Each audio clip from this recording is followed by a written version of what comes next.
জিহাদ এর বাংলা আরেকটি শব্দ হচ্ছে, সমার্থক শব্দ হচ্ছে সংগ্রাম, ঠিক কিনা বলেন? তবে মনে রাখতে হবে, সেই বিপ্লব, সেই জিহাদ করতে গিয়ে শুধুমাত্র নিজস্ব পারিবারিক, সামাজিক কিংবা রাষ্ট্রীয় কোনো স্বার্থের কথা চিন্তা করলে হবে না।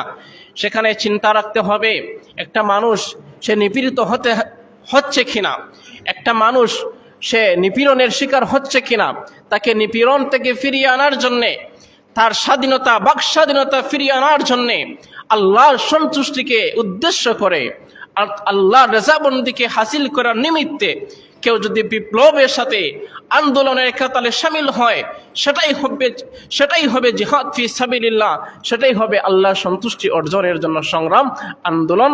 এটাই হচ্ছে আল্লাহ কবুল করে নেবেন, ঠিক কিনা বলেন? সম্মানিত ভাইয়েরা, এবার শোনেন, আমরা যদি এই জিহাদের মতো গুরুত্বপূর্ণ বিধানকে